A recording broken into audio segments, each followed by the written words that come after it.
Hanggang kailan lang po under your protection si Michael? Kasi di ba na-kidnap? So ibig sabihin wala na siya under your custody? Patay. Hanggang kailan ba? Oh, wala na. Pucha, wala na. Wala na. Oh, di ba? Ha? Oo, di ba? Nakita mo. Wala na. Hindi niyo na masagot. Pumikit na. Oh, putang na yung index card. Ibigay niyo na yung index card. Walang index card. Walang message sa cellphone. Patay. Pag pag adjourned na yung investigasyon, natatapos na rin yung importanteng trabaho ng Senate OSAA na sinesecure sila dito sa premises ng Senate. Oh, sinesecure sila sa premises ng Senate. Paano siya makikidnap? Nandyan siya sa premises ng Senate. Paano yun? Paano nangyari yung magic? Galing sa langit, bumaba yung mga taga-KOJC, dinampot siya, linilipad siya. Anak ng tinapay naman, hindi.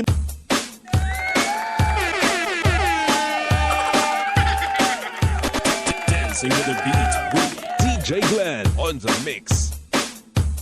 Marcos Bangag, Marcos Bangag, Marcos Bangag, Marcos Bangag, Marcos Bangag, Marcos Bangag, Marcos Bangag, Marcos Bangag. Ayun. Ay! Ay! Maganda! Maganda pa kayo sa araw. Oy, magandang araw sa inyong lahat, mga banateros. Mabuhay, mabuhay, mabuhay. Ito na naman ang inyong pinakapaboritong fake news peddler sa balat ng YouTube, si Boss D.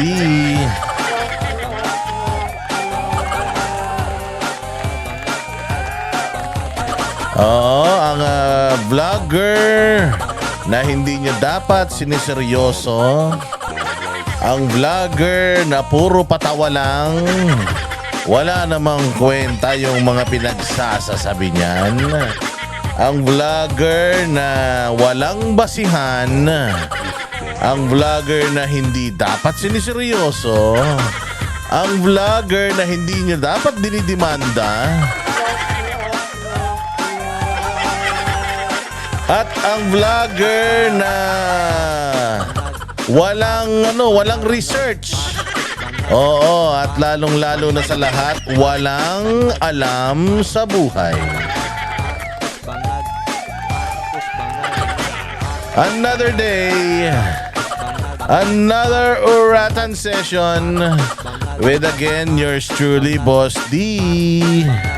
At pasasakitin na naman natin ang mga puso, atay, balon-balonan, katawan, kasukasuan, puso at kaluluwa ng lahat ng mga suwitik, lahat ng mga salot, lahat ng mga putok sa buho, lahat ng mga hindi na dapat ipinanganak sa Pilipinas, lahat ng mga dapat ipinutok na lang sa kumot ng kanilang mga tatay. Ang lahat ng mga makakapalang mukha, mga kupal, magnanakaw, mandurugas, mandarambong, mang-uumit, mga kurakot at sindikato, mga demonyo, satanas, hugodas, barabas, anong ha? Hestas. Ha? Ha? Ano? Ha ka lang ha? Para kang baliw. Oo. Oh, at ito na naman ang kryptonite ng lahat ng mga hudas sa Pilipinas. Oy, salamat naman ha.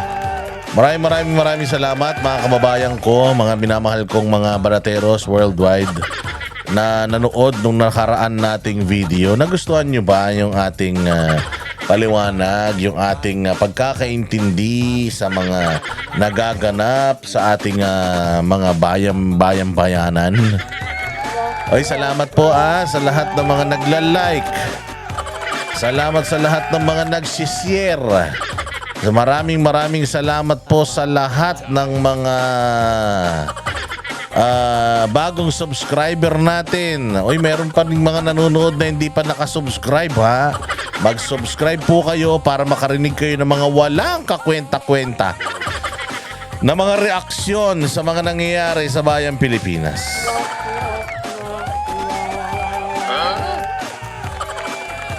Oo, anong ha ka ng ha? Ngayon to, bingi ka ba? Buisit tong hanang ha. Galit ka na naman.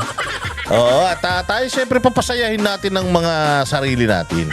Sa kabila ng mga kademonyohan nangyayari nagaganap sa bayang Pilipinas, deserve natin ang content na, alam mo na, sabi nga nila, comic relief. Kailangan medyo nakakatuwa yung mga pinapanood natin, ha? Kasi pag nanonood ako ng mga reaksyon ng mga kapwa natin vlogger, nakikita ko yung mga reaksyon nila, galit na galit sila. O, yung mga reaksyon nila parang gusto nila manakit. O, dito sa mga reaksyon natin dito, kakaiba. O, kasi puros kalokohan. Pasayahin natin mga sarili, baka mamaya putarags yan. Baka mamaya mauna pa tayo atakihin. Mauna pa tayo mamatay dyan sa mga salot sa lipunan. Hindi yan saya-saya nila. Nawawasan yung mga kritiko nila, hindi ba? Dapat mauna silang mamatay kaysa sa atin. Patayin natin sila sa perwisyo. Patayin natin sila sa kakabatikos. Patayin natin sila sa kakasita natin sa mga kahayupang katarantaduan, mga kakuratongan nila, di ba? O, kailangan mauna sila kaysa sa atin. Oy, magandang umaga sa lahat ng mga kababayan natin. Umaga, tanghali, gabi, ha.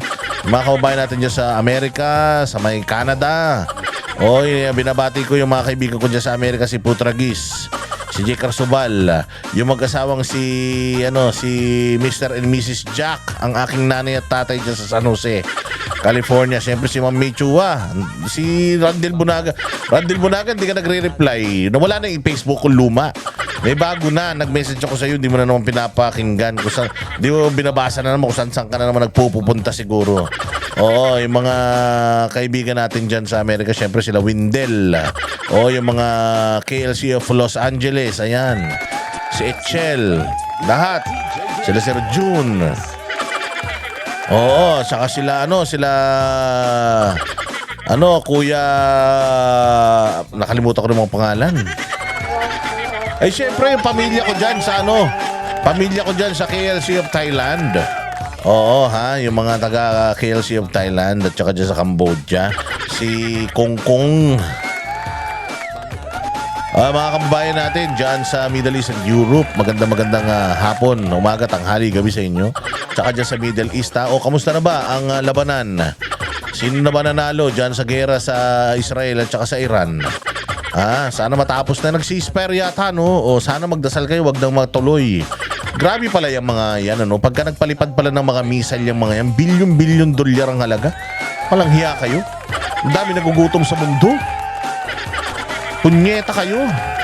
Kayo ng mga nasa Israel tsaka sa Iran, mga hinayupa kayo. Ang dami-dami yung pera para sa gera. Oo, kung yung perang ginagamit nyo yung bilyon-bilyon dolyar, bawat isang lipad pala, pag nagpalipad pala yung Iran na ganyan, tapos yung Israel, magre-release ng kanilang Iron Dome. Yung Iron Dome na yun, mga missile yun na pang-intercept ng mga missile ng kalaban. Walang hiya, nagsasabugan pala yung mga missile sa ibabaw, nagtitirahan sila ng missile sa missile. Kasi syempre itong Iran, ang target niya yung Israel. Yung Israel naman, pinapayungan niya. At ang pinapayong niya, mga missile din nila. Walang hiya na yan. Grabe pala yan. Bilyon-bilyong dolyar ang ginagamit nila para lang magtama-tama sa daan-daan na mga missile na lumipad sa magkabilang dulo. Parang ang papasok na lang pala o makakalusot, wala nang 20. O makakalusot na ganun yung mga missile. Wala nang 20. Pero imagine kung daan-daan missile yun tapos hindi mo na intercept, tumama yun lahat. Talagang Walang matitira eh, mamamatay lahat ng tao dyan. Mabuti na lang din, marunong sila magwaldas ng pera. Tingnan ninyo, grabe ang pera na ginagastos natin sa gera. Huwag na kayo mag-away-away. Ibig sabihin, basta nag-away-away, magastos yan. At saka delikado yan, nakakamatay yan, yung mga away-away. Kaya huwag na kayo mag-away-away ha. Bati-bati na kayo dyan. Imagine ninyo kung yung pera na pinalipad yung missile, pinakain nyo sa mga nagugutom sa Africa. Pinakain nyo dito sa mga nagugutom sa Maynila. Oo, pinakain nyo sa mga... Yung mga missile nyo, patamain nyo na lang sa mga kurakot sa gobyerno dito sa Pilipinas, okay lang yan. Basta walang madadamay, sila-sila lang. Oh, pero yun na nga, sana yung mga nasa Israel at saka nasa Iran, kausapin nyo yung mga leader nyo dyan. Total naman, walang balak si Bongbong iuwi kayo dito sa Pilipinas. Oo, kausapin nyo na lang yung mga leader nyo. Huwag na kayong away-away. Ang mahal-mahal lang ginagastos nyo sa mga missile. Oo, ganito lang gawin natin yung pera na ipunin natin. Tapos mag-excursion tayo lahat, buong bansa, mag-excursion tayo. Diba? Mamasyal-masyal kayo. O mag-field trip kayo, punta kayo sa gawaan ng lapis. Oo, anong ha? O para matapos na yan ha, huwag na kayo mag-away-away. Yan ang talagang problema kapag kagera. O kapag kagera talagang ganyan. Marami mga namamatay, nasasaktan at nagwawaldas kayo ng kapirahan. Kung ako sa inyo, wag na kayong mag-aaway-away, magbati-bati na lang kayo. Make love, not war. Ito na nga, kaninang umaga, mainit na mainit pa. Mainit na mainit pa si ating pinakamamahal na senador natin, mga bossing, ay nagtungo na nga sa NBI para maghain ng reklamo. Ang nagtataka ako, ang napakalaki lang na pinagtatakahan ko, nagrereklamo siya. Tapos, ang inirereklamo niya, yung mga nagrereklamo din sa kanya.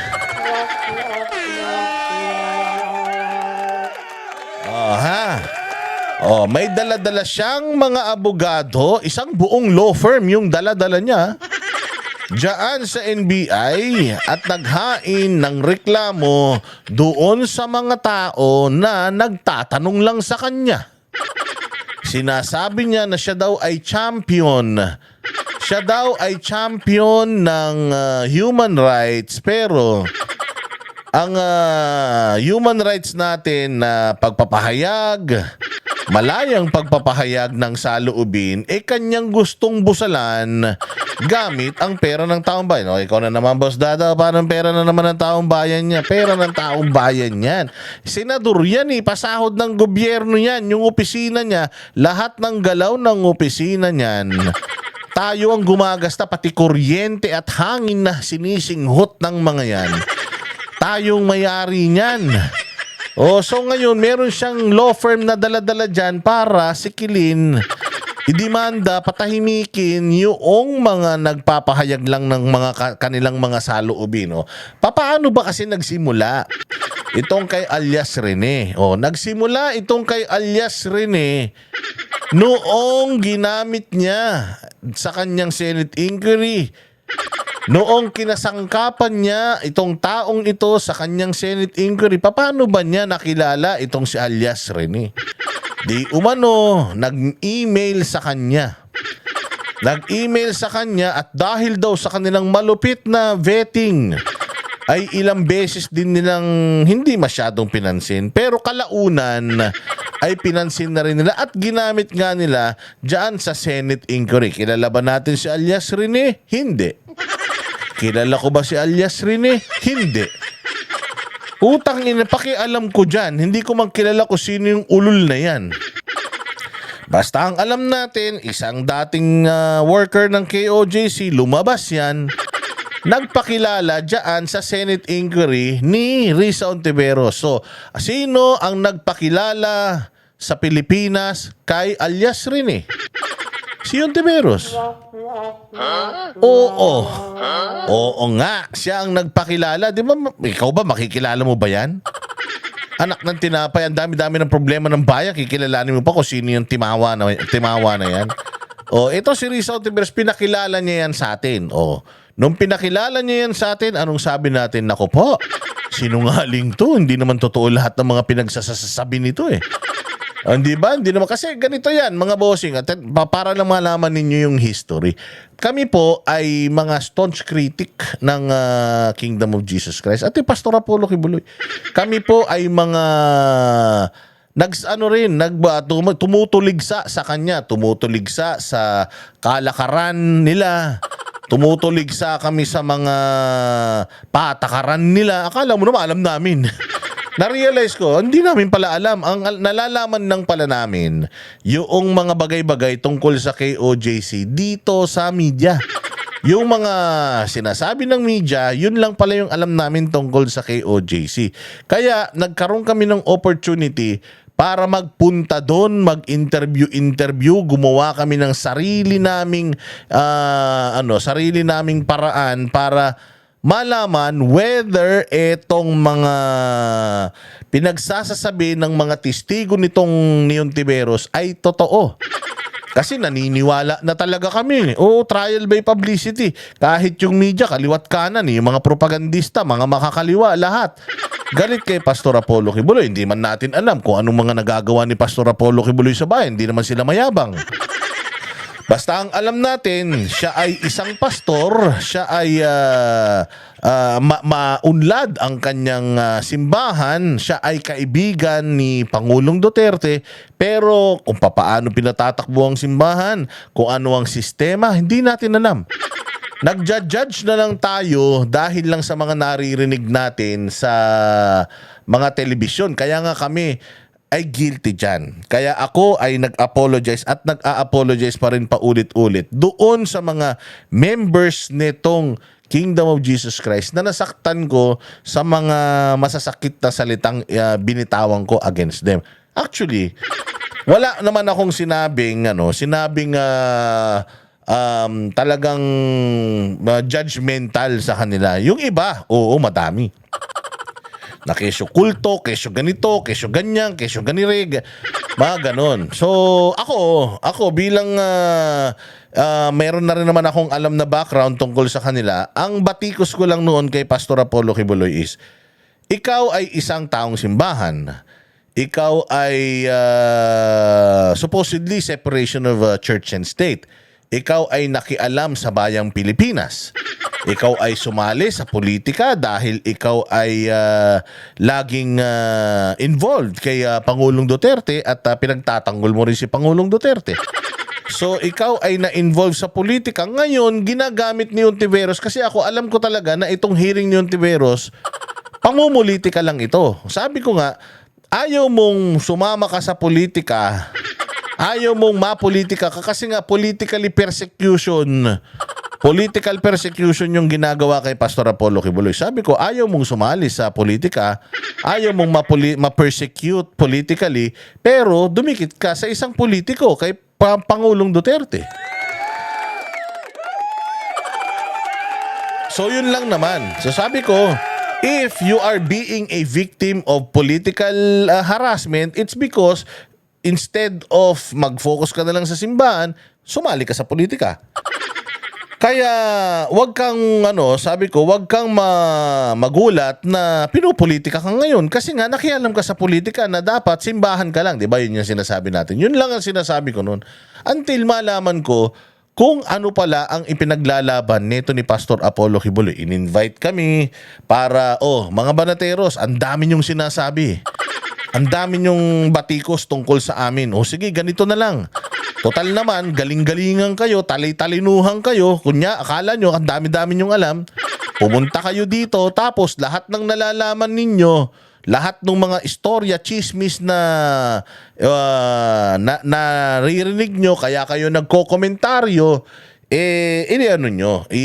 pumunta kayo dito at kausapin nyo lahat ng gusto nyo kausapin, lahat ng sulok, puntahan ninyo.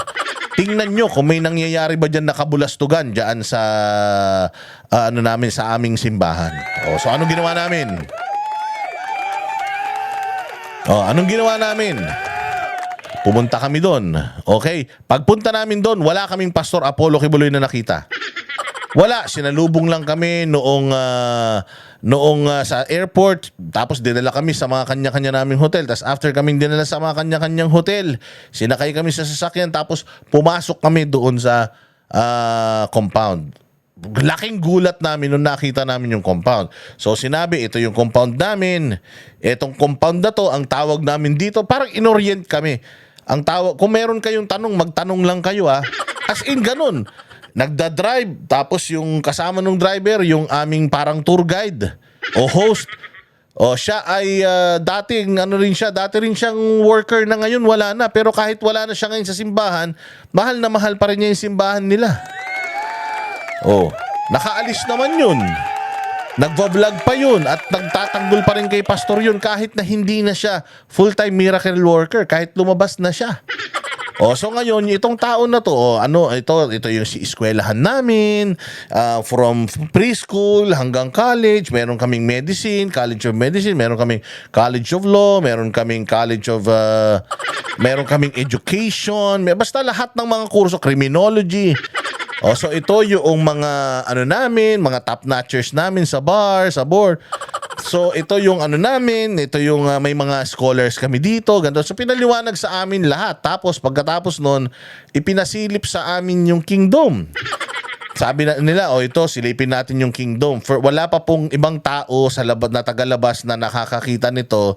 Kasi matagal nang ginagawa ito. So eto siya. So pinakita sa amin yung kingdom. Ikot-ikot kami dun. Namangha kami talaga. Pagkatapos, pinuntahan namin yung opisina. Nila. Ito yung HRD namin. Dito sa amin, sa opisina, kung makikita ninyo, lahat ng wall, clear glass talaga. Makikita mo yung nagtatrabaho sa kabilang kwarto.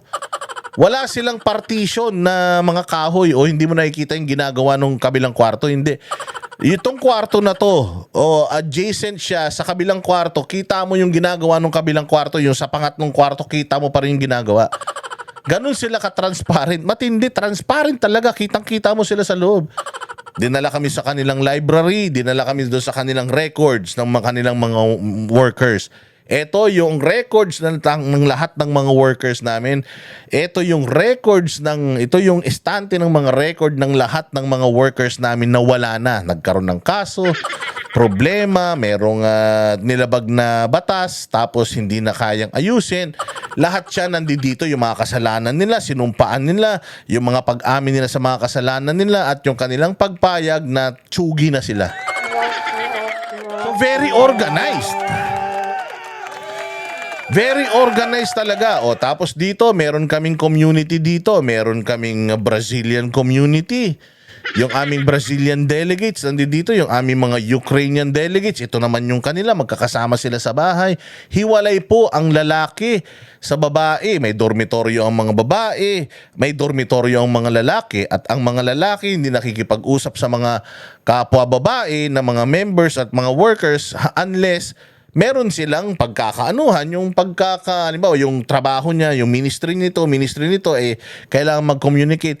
Doon lang sila nagko-communicate through ministry. Pero hindi sila yung tipo ng nagko-communicate sila ng freely. Hindi ganun. May mga kanya-kanya silang department and ministry. Sabi nga, tinawag silang bansang kaharian kasi para silang isang maliit na bansa sa loob ng Pilipinas at meron silang gobyerno doon.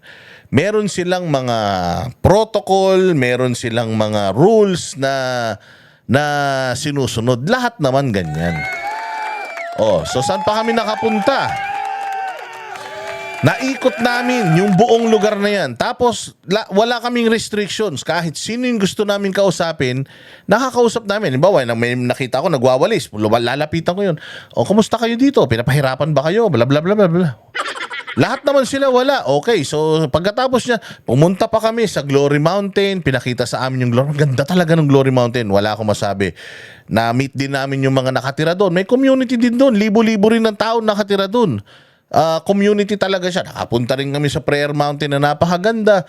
Inikot nila kami sa lahat. Nakapunta rin kami doon sa property nila sa may tabing dagat, dyan sa Samal. Naikot namin lahat nang hindi kami pinipigilan kung saan kami pupunta. Pero kung halimbawa bangin na yan, baka malaglag kami, yun lang. Pero inalaw nila kami na tanungin sila. O tanungin nyo kami kung ano. Lahat, pati yung mga administrators and mga senior members nila, yung mga pundasyon ng kanilang simbahan, kinausap namin yung isa't isa. In-interview namin, paano ba kayo dito? Paano ba kayo nagdumadami? Ano ba to? Nag-aasawahan ba kayo? Ganon, ganyan. So lahat ng mga sistema nila, pati doon sa sa pagkakaroon ng karelasyon sa loob, ipinaliwanag sa amin. And nakita talaga namin na walang problema. Di ba? Yun ang kaibahan. Yan ang kaibahan ni Pastor Apollo Kibuloy dito kay Risa Ontiveros.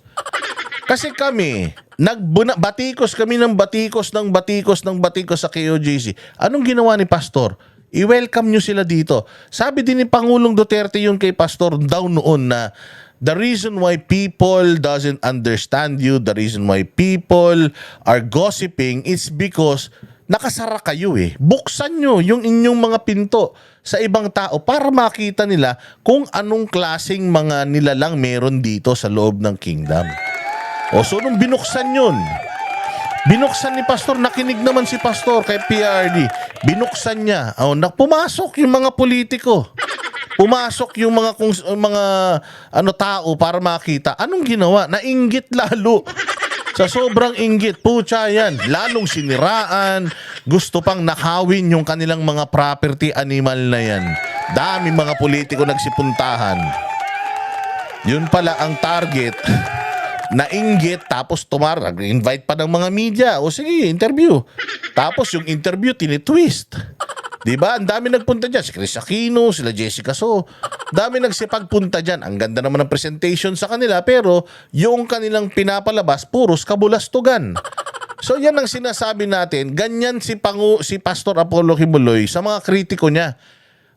Kausapin niyo ko. Mag-dialogue tayo.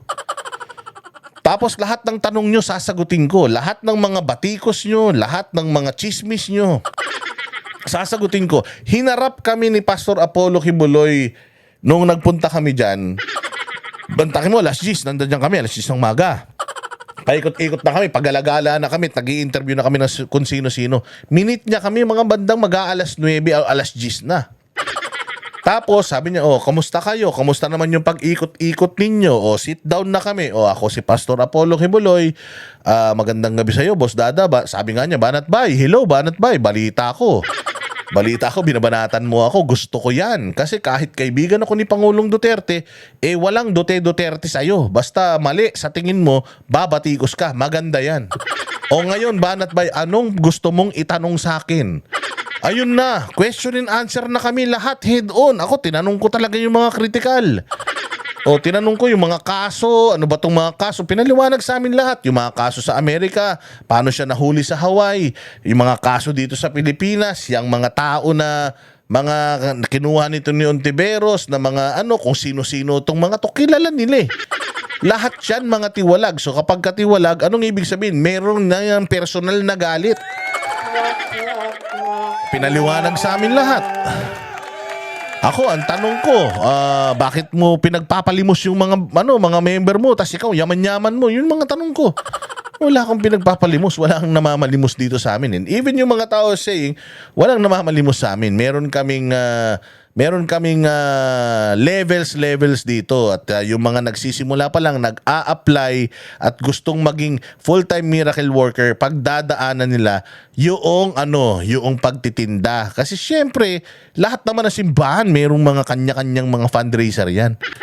Paano naman nila mapapaaral yung mga matakin mo 45 na kaban na bigas ng sinasaing nila isang araw dahil sa dami ng pinakakain nila. So they really have to sustain yung kanilang simbahan, yung mga tao na umaasa sa kanila, at saka yung mga kung ano-ano pa mang mga gastusin nila. Kailangan nila mabayaran yun. And hindi nila yan mababayaran kung hindi sila gagawa ng paraan para kumita ng pera at masustain yung kanilang lifestyle. And si Pastor Apollo Kibuloy, nung malaman namin na ni isang property wala siyang pagmamay-ari. Anong ibig sabihin nun? Meron bang corrupt? Meron bang nabubuhay ng kasaganahan? ang isang tao na ni isa man lang sa mga property na yan, kahit isang halaman, walang nakapangalan sa kanya? O, di ba sinasabi ng mga tao na namamalimos sila tapos ikaw sarap-sarap ng buhay mo? Wala naman siyang property, wala naman siyang kayamanan. Lahat naman ng kayamanan nila nasa kanila lang. Bakit ko kinukwento? Kasi ganoon nakuha ni Pastor Apollo Kibuloy yung respeto namin. Sana lang ito si Risa Ontiveros na ang galing-galing niyang sabihan na masamang tao si Pastor Apollo Kibuloy, masama yang KOJC, ang bilis-bilis niyang maghusga, pero pag siya na yung binatikos mo, maghahabla. Magaling manghusga, pero ang bilis manghabla. Mano ba naman? Mano ba naman kung ginaya niya si Pastor Apollo Kibuloy? Winelcome niya sana lahat ng kritiko niya sa opisina niya, kinausap niya, or nagdialogo sila, kayong mga kupal kayo. Ano bang nirereklamo niyo sa akin? Tanungin niyo ako ng diretso. O ito ang kasagutan ko, yun lang naman eh. Kasi right after ipaliwanag sa amin ng mga members, nabasa pa namin yung mga rules nila, lahat by the book, lahat ng nangyayari doon, meron talaga silang parang konstitusyon. Pwede ka namang hindi mag-worker eh. Kung hindi mo kaya eh, bakit ka nag-worker? Mahigpit talaga. Napakahigpit. Excelente. Kailangan hindi ka napapagod. Kung pwede nga lang, hindi ka natutulog. Dapat ganun. Pero bago ka pumasok doon, ang dami mong levels na lalagpasan bago ka maging worker. Tapos nagsialis itong mga ito, sila yung inapi. Samantalang alam nila kung ano yung hirap na pagdadaanan nila in order for them to become a full-time miracle worker. Marami ng mga nakapasok dyan, dumaan sa napakaraming pagsusulit, napakaraming sakripisyo, kasi nga parang calling yan. Para kang magpapari dyan. Pagpasok sa loob, akala nila ready na sila doon sa responsibilidad. Yung carnality mo, tatanggalin. Yung love mo for money, tatanggalin. Yung love mo for material things, tatanggalin. Gagawin mo na lang lahat ng mga iuutos sa'yo kasi nga yung ministry mo, yun ang focus mo at ginagawa mo yun para sa simbahan, para sa pananampalataya at para malinis mo yung iyong pagkatao. Ganun sa kanila. Hindi mo kaya yon, hindi ka dapat pumasok dun. Meron bang pilitan? Nakita nyo ba silang kumatok sa mga bahay? Hello po, magandang hapon. Kami po ay iniimbitahan kayo na pumasok sa amin. Meron bang ganun? Wala. Sila po yung pinupuntahan at sila po yung inaaniban. Ganun ang sistema nila. Meron silang mga Bible studies, meron silang mga ganyan, pero hindi sila yung parang sumali ka sa amin. Pag di ka sumali sa amin, yari ka. Parang fraternity. Hindi sila ganun. So, nalaman namin yun lahat. At na-win ni Pastor Apollo Kibuloy yung respeto namin noong kahit na ang dami-dami namin sinasabi, hinarap niya pa rin kami. O hindi ba? Ganyan din ang ginawa ni Isko sa amin. Binabanatan si Isko. O anong ginawa ni Isko? Inimbita kami sa Maynila at ang sabi niya, gusto kong makita nyo kung ano yung mga ginagawa ko at mga nagawa ko na sa Maynila. Inikot kami ni Isko sa Maynila sa lahat ng mga proyekto niya at kung ano na yung itsura ng Maynila noon sa ngayon. Kaya na-win din ni Isko yung respeto namin. Tapos ito si Risa Ontiveros, ganito. Halal ka ng taong bayan, pinagkatiwalaan ka ng taong bayan sa kapangyarihan mo. Tapos anong ginagawa mo? Yung tao na bumoto sa'yo, yung tao na dapat pinagsisilbihan mo, yung tao na dapat pinaan mo pa nga, pinopromote mo pa nga dapat yung freedom of expression eh. Dahil kamo champion ka ng human rights, dapat pinababayaan mo yung tao na i-practice yung kanilang kayaan sa pagpapahayag. Anong ginagawa mo? Dinidimanda mo, kapal ng mukha mo. Walang hiya. Oh, panoorin natin mga boss. Grabe yung intro ni Boss D. 41 minutes intro pa lang yan. Putya, saan kayo makakita ang vlogger na ganyan? Walang listahan. Ako lang naaagawa niya. Ito, panoorin ninyo. Panoorin ninyo itong mga ginagagawa nitong aling ito. Tapos pag-usapan natin kung kumbaga reaksyonan natin lahat ng mga bibitawan nito. Pasok! Nagsampa ng reklamong cyber libel si Senator Risa Ontiveros sa NBI laban po kay Michael Maurilio alias Rene at sa nagpost ng umano'y mapanirang video nito. Ano sinampa? Cyber libel. Sinisiraan daw siya. Gamit ang social media. Sinisiraan daw siya. Paano ka siniraan? Paano ka siniraan, ma'am? Sira ka na eh. Paano ka pa sisira? Hindi mo na pwedeng sirain ang sirang-sira na. Mantakin mo, pangatlong beses mo na daw ito. Pangatlong beses mo na ito na may ganitong kaso. So, ibig sabihin, matagal mo nang ginagawa. Inuugali mo na nga eh. Ikaw nga, panay ang batikos mo sa KOJC. Ikaw, panay ang bintang mo kay Pastor Apollo Kibuloy. Dinimanda ka ba? Tapos ikaw na binabatikos ngayon, ikaw na pinupulaan ngayon ng katanungan, magdidimanda ka? Mahiya ka naman sa balat mo, madam. Pinaiimbisigan din ng senadora ang mga vlogger na nagpakalat umano ng video. Umalma ang ilan sa mga tinukoy na vlogger. Saksi, si John Consulta. Ayan na galit nga si Banatbay. Gagalit si Banatbay, sabi ni Banatbay, si Boss Dada, dapat idimanda si Boss Dada, di naman ako. Ako naman, fake news peddler ako. Sabi ko naman sa aking vlog, hindi nyo ako dapat siniseryoso at dapat hindi nyo ako iniintindi. Ngayon kung nanood kayo sa akin at nasaktan kayo sa mga sinasabi ko, problema nyo na yun, ba't kayo nanood? Hindi ko naman kayo inanyayahan manood. Sabi ko, ang manood lang sa akin yung mahilig sa fake news. Manood lang sa akin yung mahilig sa kabalbalan, sa mga kakupalan. Nanood ka sa akin tapos sasaktan ka. Dapat hindi ganun. Kaya nga sabi ko Kaya nga sabi ko kay Banatbay, alam naman kasi nila, kaya hindi ako pwedeng idemanda ng mga alam nila na walang kwenta yung mga pinagsasasabi ko. Umpisa pa lang ng vlog natin, sinasabi ko na wag nyo akong seseryosohin. Do not quote me. Ako'y nag-e-entertain lang.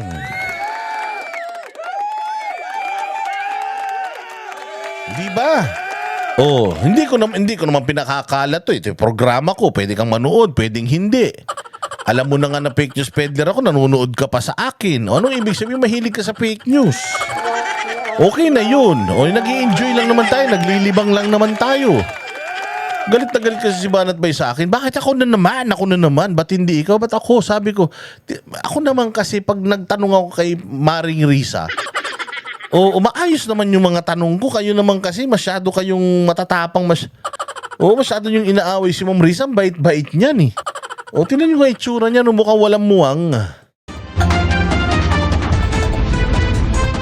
Pebrero noong nakarang taon, nagbigay testimonya ang isang alias Rene sa Senate Committee hearing laban kina Pastor Apollo Kibuloy, dating Pangulong Rodrigo Duterte at Vice President Sara Duterte. Anong sabi? Pebrero nung nakaraang taon, nagbigay ng testimonya si alias Rene laban kay Pastor Kibuloy, kay Pangulong Duterte at kay VP Sara Duterte.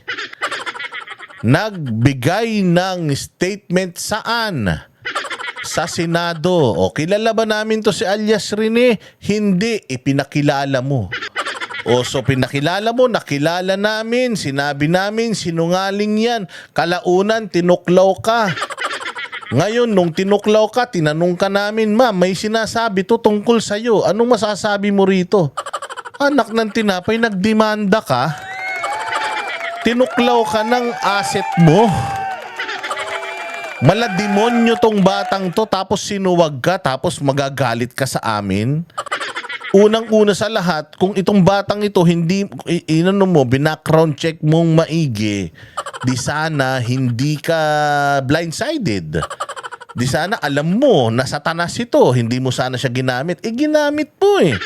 Ikaw nagpakilala sa amin. So, nung nakilala namin, sabi namin, sinungaling yan, ayaw mong maniwala, pinakulong mo pa si pastor, kinotempt mo pa, pinalusob nyo pa dyan yung mga pulis sa Kingdom of Jesus Christ. Ngayon, bumaliktad. Paano na?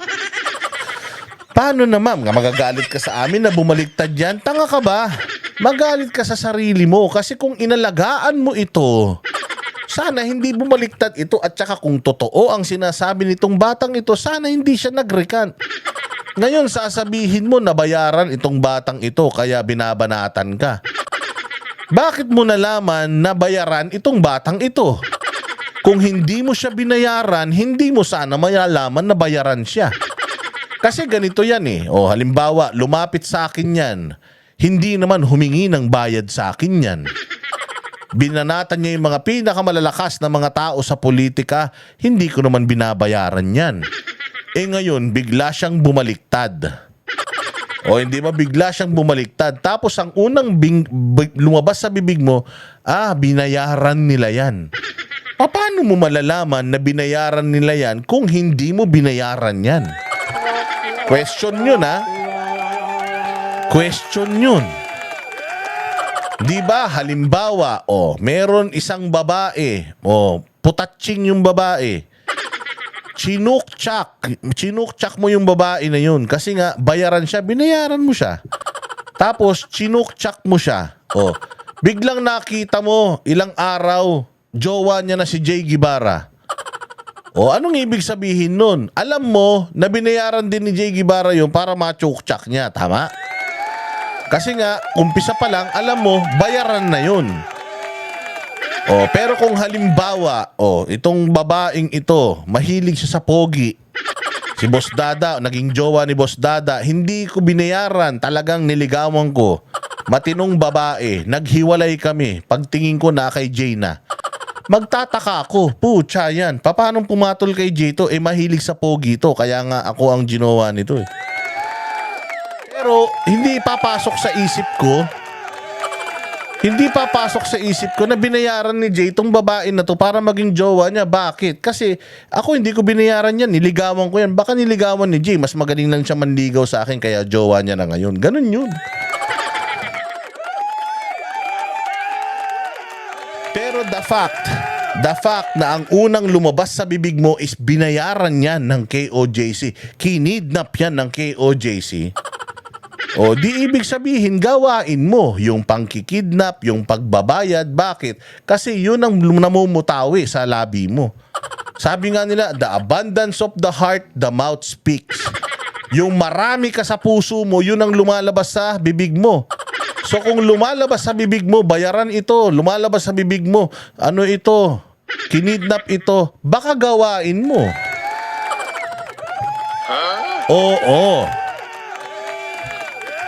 Oo nga, baka nga gawain niya kasi yun ang unang sinabi niya di ba? Kung kilala niya itong batang ito na matuwid, bakit nung bumaliktad sa kanya, bigla niyang ginawang satanas? Di ba? Na huling-huli ka dito. Huling-huli ka, madam. Pero nitong Hunyo, lumabas ang video ni Michael Maurilio na nagpakilalang siya si alias Rene at sinabing tinakot at binayaran lamang umano siya ni Senator Risa Ontiveros para tumistigo. Mariing itinanggi ito ng senadora. Sabay lapag ng mga resibo o screenshot ng mga mensahe. Patulad dyan, dati rin po akong worker ni Pastor Kibuloy nitong 2021 lang tumiwalag dahil sa pang-aabuso at pananakit. 2019 pa umalis yan, ma'am. 2019 pa po yan, Diyos mio. Sige. Papakitang si Maurilio umano ang ilang ulit na lumapit sa kanyang opisina at nag-volunteer na tumistigo. Ngayong araw, inireklamo ni Ontiveros ng... Diba? Ikaw, sabi mo nga, meron kang ebidensya. Meron kang ebidensya na makakapagpatunay na sinungaling itong batang to. Matagal na namin pinapakita sa iyo yung ebidensya na sinungaling yung bata na yan. Ikaw ngayon ka palang nagpapakita ng ebidensya na sinungaling yan. Pero walang naghabla sa'yo. Tapos ikaw, tinanong ka lang, ma'am, ano sinasabi nito? Binayaran mo daw siya. Ikaw, sasagot ka lang naman na hindi ko binayaran. Ito yung mga ebidensya na hindi ko binayaran yan. Bakit nagagalit ka doon sa mga nagtatanong sa iyo? Unang-una sa lahat, sinampahan mo ng demanda o ng reklamo sa NBI yung mga vloggers na katulad namin. Pero yung mga media outlet na naglabas din nitong balitang to, di mo naman dinimanda. Nilabas ng GMA yan. Nilabas ng ABS. Nilabas ng Philippine Star. nilabas ng Inquirer, lahat yata ng mainstream media nilabas ito. Si Minay nga lang hindi naglabas dito. Bakit? Kasi ayaw nila na mahaluan o isipin na sa kanila galing yan eh.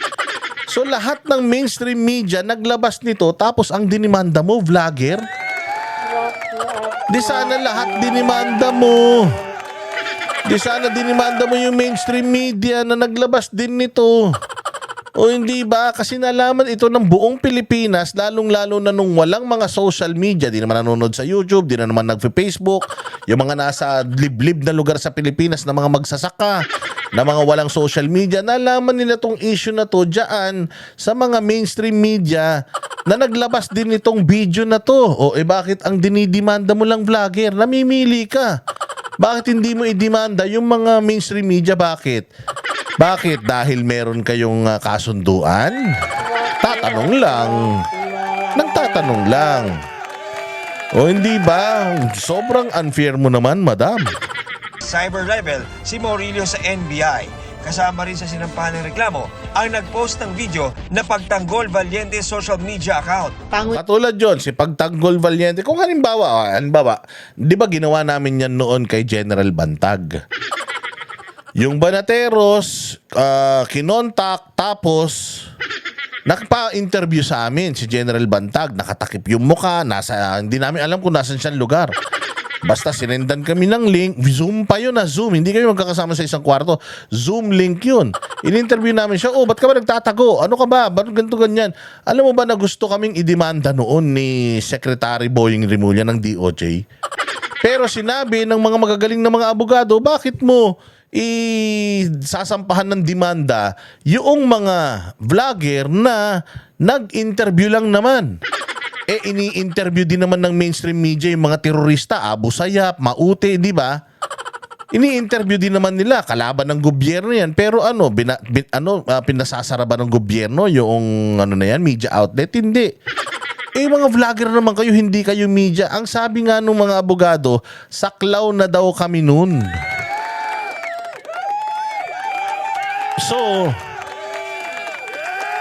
So, basta hindi namin alam kung nasaan yung taong nagtatago, pwede siyang maglabas ng kanyang saloobin. Kung wala siyang avenue para ilabas yung kanyang mga statement, para marinig siya, pwede niyang gamitin kami, yung mga channel namin, para ilabas yung saloobin niya. Then, sasagutin mo lang naman plain and simple.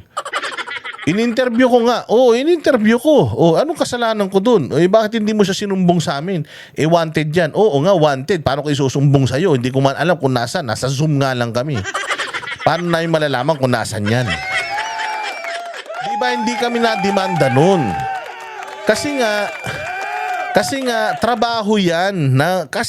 Lumalabas na yan na yung trabaho namin maghatid ng balita. Kahit nga hindi kami naghahatid ng balita, sa totoo lang nagre-react lang po kami sa balita. Kung masakit, yung mga naririnig nyong reaction sa amin, una, huwag kayong manood.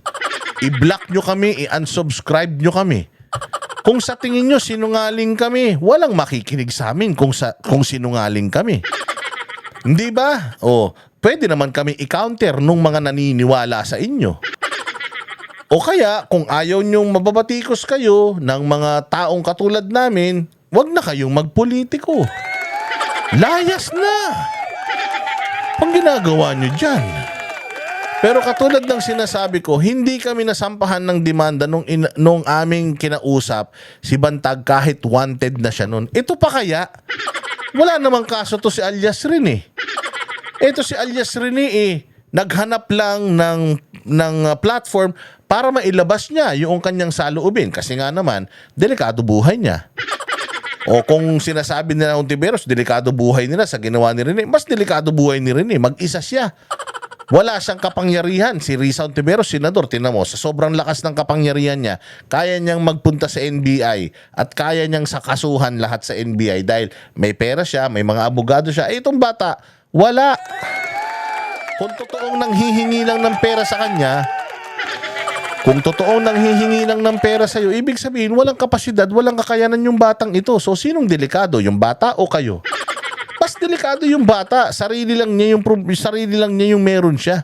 Wala siyang katulad mo na may pera ng taong bayan tapos kaya magbayad ng napakagagaling na mga abogado, kaya magpunta sa NBI, kayang i-weaponize yung NBI, yung PNP at kung sino-sino pa to go after itong mga nagtatanong sa'yo. Again, we are asking questions if this is true or not. If it is not true, di good, hindi ba? At least na ipaliwanag mo, and it's up to the person na nag-aakusa sa'yo kung kaya niyang i-debunk yung mga yung mga ebidensya mo. Sabi mo may ebidensya ka eh.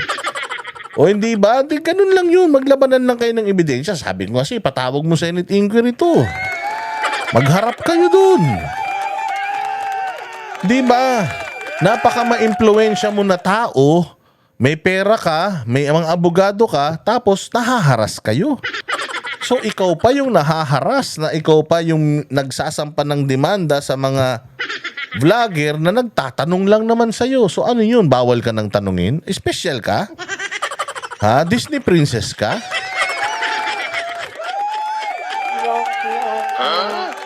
Oo, miski ko nagulat eh. Bawal na siyang tanungin.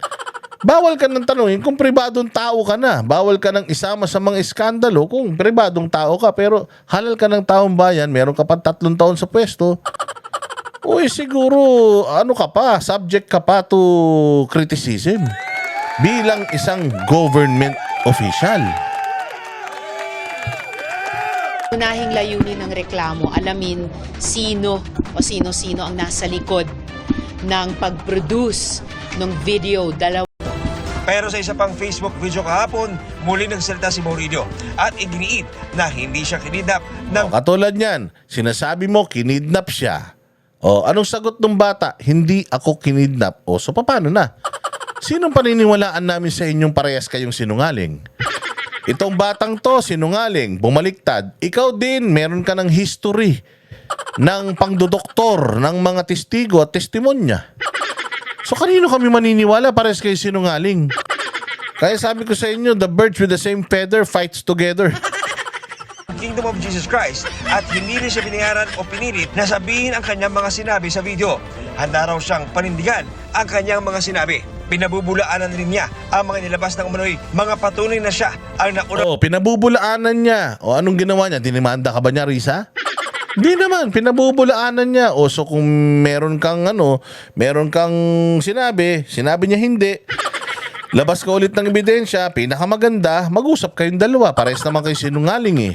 Nakipag-ugnayan sa opisina ng senadora. Wala pong katotohanan yung mga claims ni Senador Risa sa kanyang press con. Ito lamang ay pamamaraan ni Senador Risa upang ako ay makuha ulit at patahimikin. Nako po, so yan lang daw yung ginagawa para makuha siya at patahimikin. Kasi minsan, naisip ko nga eh. Inactivate niya yung Davao Police para hanapin itong batang ito. Bakit mo hinahanap yung bata? Ang sabi mo, kinidnap at saka nag-message, kinidnap, kaya nagpatulong ka. Totoo, kinidnap ba talaga kaya nagpapatulong o hinahanap mo kasi hindi mo na nakikita? Hinahanap mo kasi nawawala na. Supposedly, nasa witness protection program ito. Ang masaklap nga, sabi nung bata, nasa kondo mo daw eh. Nasa kondo mo daw siya. Doon mo daw siya itinira. After itong taon na to, dinira mo na siya sa isang tawag doon? Safe house. Pero buong 2024 daw, sa kondo mo daw siya nakatira. Yun na nga lang, doon na nga lang, bawal na bawal yun eh. Bawal na talagang, kumbaga kasi kapag ikaw ang nagtatago noong or nasa pangangalaga mo, yung tinatanong mo sa Senado, sa Senate inquiry mo, ibig sabihin, nire-rehearse nyo yan. Ba't pa kayo nagtatanungan doon kung magkasama naman pala kayo sa bahay? So, ibig sabihin, kung magkasama kayo sa bahay o ibinabahay mo siya, meron kayong koneksyon dalawa at nag-uusap. Bakit nyo pa kailangan magtanungan in public kung pwede na kayo magtanungan doon sa bahay? So, yun lang ha, tinan mo. Nag-message siya na, siya daw ay kinidnap, ganito, ganyan. Sabi ko na nga napakalabo na ang isang kinidnap may cellphone. Napakalabo lalo kung doon siya dinala sa Glory Mountain kasi ako nagpapatunay ilang beses na ako nagpunta ron. Gusto nga namin pag dumating kami ron, makabalik na kami ulit sa Kabiasnan. Bakit? Maganda roon, oo. Kaya lang sanay kami na may internet para kami lalagnatin pag wala.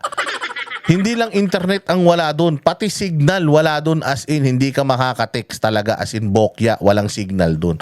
Kahit magpunta kayo doon ngayon, pustahan tayo, alam din ng ano yan, ng mga PNP sa Davao yan, na walang signal dyan, paano makakapag-text sa'yo na nandiyan dyan yan? Kaya nga ako, dahil may karanasan ako, personal na knowledge ako at experience dyan sa Glory Mountain, wala talagang signal dyan. Kaya nga kung may jowa ka na palahanap, huwag kang pupunta ng Glory Mountain. Yari ka. Kasi kung may shota ka nag-text sa'yo doon, 10 ulit na, hindi ka pa sumasagot, dahil hindi mo natatanggap, humanda ka. Pagbaba mo doon na sa may signal sa Kabayanan na, makikita mo, ang dami mo ng miss call at saka ang dami mo ng murang text dahil hindi ka sumasagot sa mga messages. Oh, totoo yan. Kaya nga doon pa lang, alam ko na kung sinong nagsasabi ng totoo, itong bata o yung text message na yun. O kung tinext man itong bata yun kay Ontiveros, manloloko talaga to. O kasi walang signal doon at saka sinong kikidnapin na may hawak ka na sa cellphone. Meron pang kikidnapin na alam mo kung saan kang dadalin na warehouse. At saka kung ako ang KOJC, kinidnap ko to, dadalin ko ba siya doon sa pinupuntahan ng pulis? Hindi ba pinasok ng pulis yan? Glory Mountain, Prayer Mountain, Kitbug at saka yung Central Compound. Bakit ko siya dadalhin sa lugar kung saan pinapasok ng pulis? At ilang beses nang pinasok ng pulis. Dadalhin ko siya sa lugar na hindi alam noong mga naghahanap sa kanya. Kinidnap ko nga eh. Di ba? Labo naman nun. Walang utak si Risa, ibig sabihin. Help! Anak ng tokwe, so pinasa daw niya sa PNP and din yung PNP pumunta na doon para maghanap. Walang Diyo na yan, oh. Oh, sige, diretso. Subukan pa namin hinga ng pahayag ang nasa likod ng pagtanggol Valiente social media account. Inireklamo rin ni Ontiveros.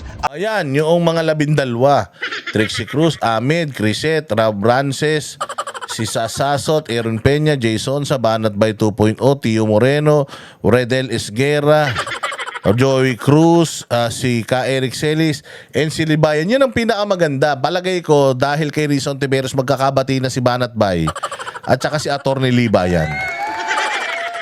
Malay mo naman, si Attorney Libayan dito sa kaso na to. Sa kaso na sinampan nito ni Risa Ontiveros, malay mo naman. Si Attorney Libayan na yung maging abogado niya, magkabati sila dyan. Okay na rin. At least kahit papano, meron nagawang mabuti sa bayan itong si Risa Ontiveros. Yung magkabati yung dalawa na yan, si Banat Bay at si Libayan. Malaking may tutulong sa bayan Pilipinas pag nagsama yung utak ng dalawa na yan dahil parehas matalino yan. Pero tingnan mo yung tsura ni Risa Ontiveros dito, puting-puti. Pure na pure. Putragis, kulang na lang pakpak. Kulang na lang pakpak ng anghel at saka yung halo, yung bilog. Oo, santong-santo talaga. Utangin na pag nakita ni Pope John Paul to, baka mahiya si Pope John Paul sa kalinisan ng taon to. Oo. Oh. Ang 13 taong anyay nagpakalat Ayan nagpakalat. Sige, tatitingnan natin kung pinakalat ba talaga nila. nang umunoy mapanirang video ni Maurilio. Para imbestigahan din sa pamamagitan ng reklamo ito, yung mga vlogger na pinamumudmod at dinadagdagan pa ang mga kasinungalingang nakalagay. Namumudmod at dinadagdagan, lumabas yung video. Nasa social media. Paulit-ulit na nagpi-play.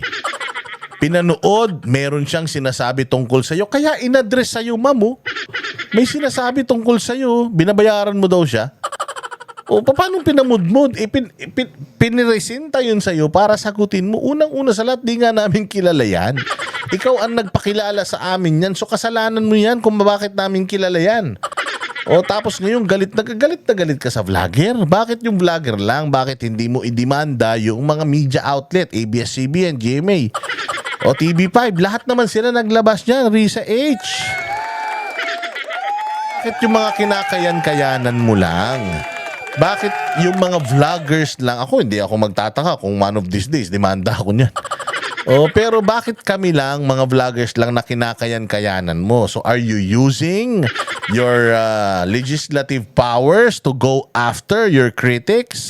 O akala ko ba galit kayo sa mga Marcos? Galit kayo sa censorship? Galit kayo sa never again to martial law? Bakit parang kayo rin nagma-martial law? Mahiya kayo sa sarili nyo, madam. Sa mga video ni Michael Maurilio, hindi ako papayag sa ganitong mga pagsisinungaling, mga mapapanganib na pagsisinungaling, lalo na ang tinarget ay hindi lang ako. Ang tinarget ay ang mga witnesses. Hindi tinarget ang witnesses. Witness mo yung tumarget sa'yo. Witness mo ang tumarget sa'yo, ma'am. Yung dating nagsisinungaling sa inquiry mo, nagsisinungaling siya ulit ngayon sa'yo. At ikaw naman ang sentro ng kanyang pagsisinungaling. So sinong may kasalanan na nakilala ng taong bayan itong sinungaling na rin na to? Ikaw. Ikaw ang nagpresenta, kumbaga ikaw ang nagluwal sa kanya. Para siyang binuo mo sa sinapupunan mo ng 9 na buwan tas iniri mo. Tapos ngayon kasalanan namin na may anak kang swail na tinitira ka ngayon. Kasalanan mo yan, sisihin mo yung sarili mo. Hindi ka naging magaling na ina. Hindi ka naging magaling na tagapag-alaga ni Rene, kaya tinuklaw ka niya. Ngayon, kung tinuklaw ka niya at binabatikos at pinagtatawanan ka ng sambayan ng Pilipino dahil linis-linisan ka, suffer the consequences, ma'am. Sabi nga nila, what goes around comes around. Kung ano ang itinanim mo, yun ang aanihin mo. Kung ano yung gawain mo, babalik yan lahat sa'yo. Merong paraan ng Panginoon para ipaintindi sa atin na itigil mo na yung kahayupan mo. Oo, dahil darating ang panahon, ang karma, darating at babalik sa'yo. Hindi mo kayang, iwasan yan. O eto na yung multo na ginawa mo. Si Mauricio lumabas na para i-expose ka sa buong Pilipinas. O hindi ba? Yung inquiry mo para i-expose si Pastor Apollo Kibuloy sa mga Pilipino na si Pastor ganito, kay OJC ganyan. Di ba ganun ka? O ngayon na ikaw na yung ini-expose, magdidemanda ka? O hindi ba? O, sabi nga nila, this is the taste of your own medicine. O masarap ba yung ginagawa mo? Yung paninira mo sa kay OJC at kay Pastor, masarap ba na ngayon ikaw na yung sinisiraan? Mahapdi, di ba? Gigil na gigil ka, di ba? O imaginein mo, yan pa lang ang nararanas mo. Ang naranas ng kay OJC, may namatay na 3. May mga batang hindi nakapag-aral, may simbahan na binaboy, merong banal na dako na 16 ni yurak-yurakan binaboy-baboy ng mga pulis dahil sa kahayupang inquiry mo. Tapos ikaw pa yung galit na galit, parang biktima ka.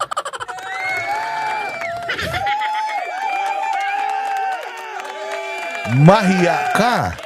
Ang tinarget, pati mga staff ko, tinarget ang Senado mismo. Naglabas ng pahayag Ang nag-target nga, tao mo eh. Tao mo si Maurilio eh. Siya nagbanggit ng mga pangalan ng mga staff mo.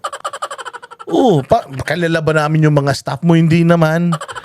Hindi ba? Wala naman nagturo kay Maurilio. Sinasabi naman niya, kusang loob niyang sinasabi lahat ng yun. Wala siyang binabasa. Bakit nagagalit ka sa mga vlogger? Anong problema mo sa mga vlogger? Ikaw talaga, Risa Ontiveros. Tigil-tigil mo na yan. Pagka magaling kang bumanat, dapat magaling ka rin tumanggap. ang ilan sa mga sinampahan ng reklamo. Sabi ni na Trixie Cruz Angeles at Ayan Senator Risa is well within her rights to ask for an investigation. Okay yan. However, what's her basis? We at Luminous did not post, circulate, or even share the video of alias Rene. I have suffered the consequences of circulating or sharing. Not circulating, sharing this video. It costed me my Facebook page, yung Facebook account ko na personal na nandoon lahat ng kamag-anak ko, kaibigan ko nung high school. Ngayon, hindi ko na sila matagpuan. Kasi pina-take down, imagine, nasabi ko nga, yung Facebook na yun, binabati ko si Bongbong, Quadcom, Tricom, lahat ng com. Si Babante, si Chua, si Fernandez, lahat na binatikos nung page ko na yun, hindi ako na-take down. Isa lang ang shinare ko. Itong kay Maurilio, na-take down ako permanently. Anong ibig sabihin nun? May kapangyarihan si Risa Ontiveros over Facebook. Kaya niyang diktahan si Facebook, tanggalin tong mga pages na to. Putang ina. Senador ka na. May ginamit mo pa ang NBI, ginamit mo pa ang Facebook, tapos ikaw pa yung galit.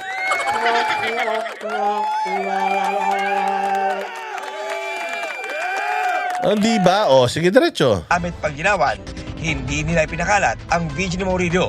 Pero nagsagawa raw sila ng social media live para talakayin ang mga sinabi ni Murillo.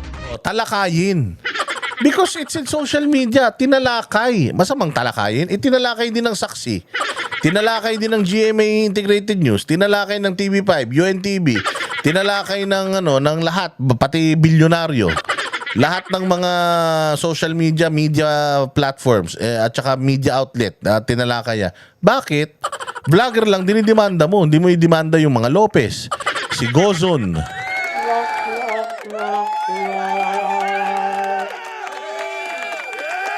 Di ba? At para raw patas, tinalakay din nila ang tugon ng senadora. Di ba? Para patas, tinalakay nila yung sinabi ni Rene, tinalakay din yung sinabi mo. Ako nga, sabi ko ba, pares kayo sinungaling eh. Dapat nga, kako, magsama kayong dalawa, magbuo kayo ng dance group nyong dalawa dahil pares kayo sinungaling eh. Hindi ba? Ano masama ron? Yun ang opinion ko. Ba't magagalit ka at ididemanda mo ko dahil sa opinion ko? Bahagi raw ito ng free speech. Ayon naman kay Sas Rogando Sasot, nalaman lang niya ang tungkol I only learned about the video from GMA News 7. If it is libelous to share it, then what is good for the gander must be good for the GMA, which is true. Nalaman ko lang sa GMA, nireaksyonan ko lang, tapos ako yung may kaso, yung pinanggalingan yung mismong media outlet na na pinakita ko sa vlog ko, hindi na demanda. Ibig sabihin yan, kung may tumatarget, ikaw yun, Risa. Hindi tinarget ang Senado, hindi tinarget yung mga tao mo. Ikaw ang tumatarget sa mga vlogger na feeling mo, binabatikos ka. Ma'am, hindi po ganyan ang champion ng human rights. Hindi po ganyan ang champion ng human rights. Ang galing-galing nyo, batikusin ng Duterte, magnanakaw si Inday Sara, mamamatay tao si Duterte, si Pastor Kibuloy, rapist, ang Kingdom of Jesus Christ, kulto. Ang galing-galing nyo sa ganyan eh. Tapos hinayop kayo ng ahas na inalagaan nyo, pinalaki nyo, tapos tinuklaw kayo, sa amin kayo gaganti. Mahiya ka sa sarili mo, madam. sa video ni Murillo sa GMA News. Sabay puntong kung libelous na ibahagi ang video, ganon din daw dapat sa media.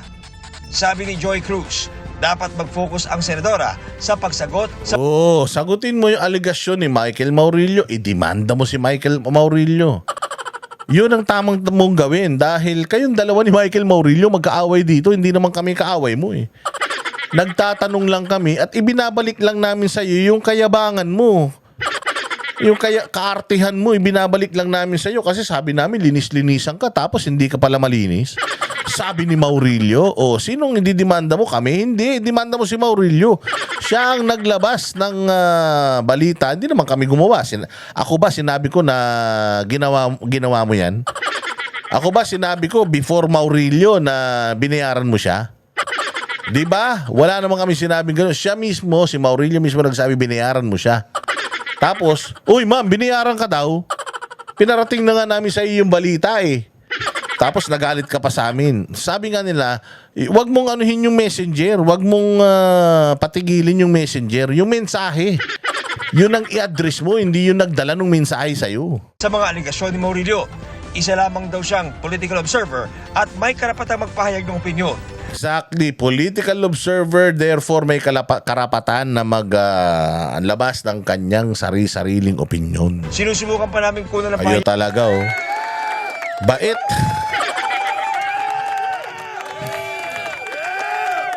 Wag ganon. Kasi mga mainstream media fake news fake news peddler din kasi itong mga mainstream media na to gusto nyo malaman kung gaano ka fake news yung mga mainstream media. Mamaya na ipapakita ko muna sa inyo yung isang statement ni dito ni Risa. Wait lang ito, pakikita natin. Reaksyonan natin, pakinggan nyo. Sino po yung mga kinasuhan ay sinama po natin sa reklamo natin sa NBI? Una, nandito ako ngayong umaga, gaya ng sinabi kong gagawin nung Lunes, kasama sina Attorney Britannico at yung kanilang firm para maghain ng reklamo sa National Bureau of Investigation. Pangunahing layunin ng reklamo, alamin sino o sino-sino ang nasa likod ng pag-produce ng video, 2 video na ni Michael Maurilio. Bakit mo nga pipigilan yung video? Sasagutin mo lang kung anong laman ng video.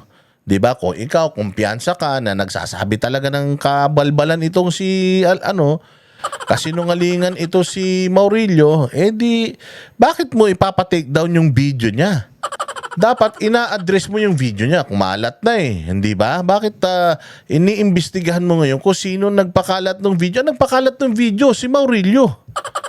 'Di ba? Siya yung nandoon sa video, siya yung nagsasalita, di siya yung voluntaryong nagkalat ng video. Meron kang dapat idemanda, si Maurilio. Meron dapat imbestigahan, si Maurilio. Meron kang dapat sagutin, yung sinasabi ni Maurilio, yun ang sagutin mo. Dahil hanggang ngayon, wala pa rin umaamin, wala pa rin nag-aangkin. Ano walang umaamin? Umaamin na nga yung bata. Sinasabi mo, umamin na yung bata o yung bata yung nagpakalat ng video, siya mismo yung nagsasalita, hindi naman AI yun. Ba't mo pa hinahanap sinong nagpakalat? Yun na nga yung bata mismo, di naman naka-blurred. Di naman nakasalamin, di naman naka-face mask, kitang-kita mo naman yung mukha. Siya mismo yun, sinabi niya ako po si Michael Maurilio alias Rene. At ako po ay binayaran. Yun ang sinabi niya So, siya yung idemanda mo at ayan na yung ano pang hinahanap mo. Ayan na nga yung mismong may-ari ng video, nagsasalita na hinahanap mo. Paano yan? Patawa? At pangalawa, para imbestigahan din sa pamamagitan ng reklamo ito, yung mga vlogger na pinamumudmod at dinadagdagan pa ang mga kasinungalingang nakalagay sa mga video ni Michael. Anong dinagdag? Ako, wala akong dinagdag Wala akong dinagdag. Pinlay ko yung video ni Michael. Tapos, ini-stop ko. Pinapaliwanag ko yung sinabi niya. Tapos, piplay ko ulit. Wala naman tayong dinadagdag. Inaano lang natin, pinapaintindi natin at iniintindi natin yung mga sinasabi niya. Tapos, tinitingnan natin sa langit kung may katotoran ba sinasabi nito o wala. Nagjo-joke ba to? Ay nanto, sinungaling yata talaga to Patanong nga natin kay Risa Ontiveros. Ay, Ma'am Risa, katarantaduhan ba to sinasabi niya? Katotohanan ba to o hindi? O hindi ba yun lang naman ang trabaho ng mga social media influencer? Magtanong. Maurilio. Kabilang po dyan sina Crisette Chu, Jay Sonza, Sas Sasot, Trixie Cruz Angeles, Banat Bay at iba pa. So abangan po natin ang progress nitong investigasyon. Unang hakbang pa lang ito, aalamin po namin at sa payo ng aking mga abogado kung sino pa ang dapat kasuhan at ano-ano pa ang dapat ikaso sa kanila. So meron pa at mas marami pa, ganun. Siyempre, kailangan. Ito lang yung mga sikat muna. Tapos yung mga maliliit lang, yung mga gusto mo sumikat, katulad ni Boss Dada, di naman araw gusto sumikat. Saka na natin idagdag Lahat ng mga vlogger, putangin na para matigil ng mga kupal na yan. Masyadong galing-galingan lang yan. Sabi ko nga kung merong nagbalita nito, una, yung si Maurilio. Pangalawa, si Pagtanggol, Pagtanggol Valiente. Paano mo malalaman sino yan? Tama yan, patrace mo sa Cybercrime Division ng NBI kung sino yan, tagasan yan at ano yan. Pero dapat, isa pa is yung mga mainstream media na nag-carry din nito. The reason why may mga mainstream media na mic na nandiyan dyan, it's because meron po din silang inilabas na balita tungkol dito. Bakit vlogger lang dinimanda mo? Yung kaya mo lang? Yung mga mainstream media na yan, ano yan? Dahil mapipera yung mga yan, may mga pambayad ng abogado yan, hindi mo kayang iharas. Risa Ontiveros, kau talaga Initially, Senator, ang pinal niyo po ay perjury po ba o meron pang libel din? Batay sa payo ng aking mga abogado, cyber libel ang appropriate na ireklamo dito. Cyber libel meaning siniraan ka sa internet. Siniraan ka ba? Sira ka na Paano ka pa sisiraan? Siniraan ka ba? Meron ka ng 2 history ng ganito. Siniraan ka ba? Kung tinatanong ka lang, ma'am, totoo ba yung sinasabi nito? Ang nanira sa'yo dito, si Maurilio. At si Maurilio ay anak mo. Si Maurilio ay galing sa sinapupunan mo, inalagaan mo siya, iniri mo. Nung lumaki, tinabla ka. O so siya ang may kasalanan ng lahat ng ito. Bakit sinisisi mo sa mga vlogger? Ikaw talaga, oh. Sabihin ko po sa inyo, bilang isang nagtatrabaho sa public service, bukas ako lagi at dapat lang bukas lagi sa mga puna, sa mga... Yun naman pala bukas ka sa puna, tapos nagdidemanda ka. Meron bang bukas sa puna na nagdidemanda ka? Unang-una nga sa lahat, hindi ka nga pinupuna tinatanong ka nga, totoo ba ay sinasabi nitong putang inang Maurilio na ito? Totoo ba? O sinabi mo hindi totoo, di tapos. Kaya lang, sumagot na naman yung tarantado Sinabi na naman ng loko-loko, hindi totoo yan. Hindi ako kinidnap. Pinagsasabi mo, hindi totoo yung mga message na. O di sasagutin mo lang ulit. Ganun lang yun. Spectator kami. Kumbaga may hawak lang kaming popcorn. Para kayong tennis player na nagpapalitan lang kayo ng bola. At kami mga nanonood. Hindi ba? Bakit ka magagalit dun sa mga nanonood at dun sa mga nag-chismis-chismis? Kritisismo.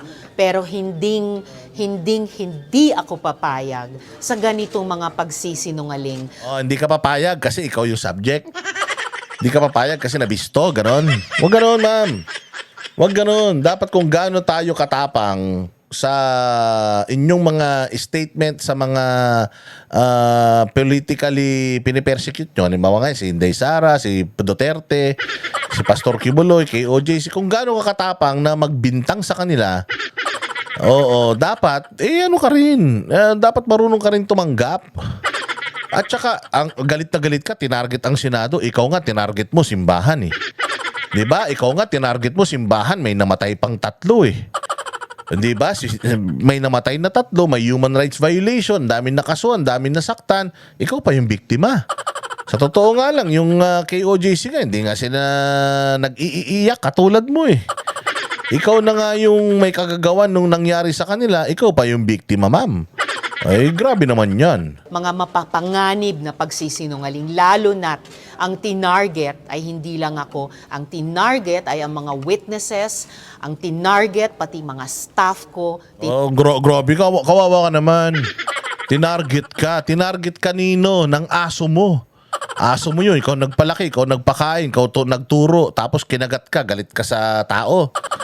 Ikaw nga, sabi ko nga sa'yo, mas masaklap yung ginawa mo kasi dahil dyan sa inquiry mo, kinawawa yung mga taga KOJC. May namatay nga na 3. May namatay ba sa inyo? May namatay ba sa bahay nyo? May namatay ba dyan sa opisina nyo? Wala naman. Mapagsalita ako, makapagdemanda ka, kala mo yung agrabyado ka? Target ang Senado mismo.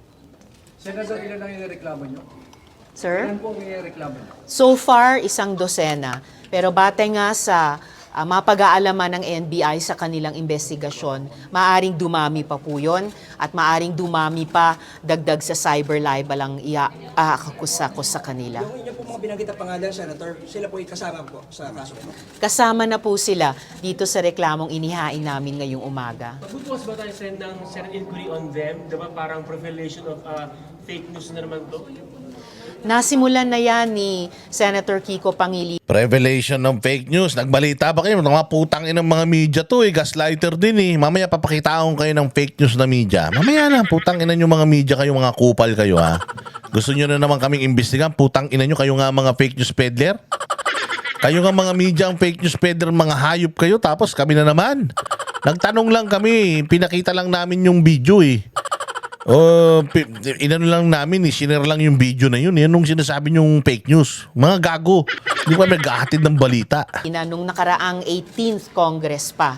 At bukas naman sa kabubukas na 20th Congress na ulit o patuloy itong investigahan. Pero ngayong umaga, dito po kami ng firm ni na Attorney Britannico nakatutok sa reklamo sa NBI. At gaya ng nabanggit ko, unang hakbang pa lang ito, nasabi ko na po nung Lunes, maghahain din po ako ng mga criminal complaints laban sa mga tao o grupong ito. Lalo na pag mas napag-alaman na ng NBI, sino talaga ang nasa likod ng pag-produce at pagmudmod ng kasinungalingang video na ito. Pag-produce at pagmudmod Sino nag-produce niyan? Tangina, ulitin ko na naman. Ang nag-produce po ay yung bata mo. Si Maurilio, siya po ang nag-produce. Siya mismo yung nandoon sa video. Wag mo nang hanapin yung nakikita mo naman. Yung pagtanggol yung pagtanggol valiente.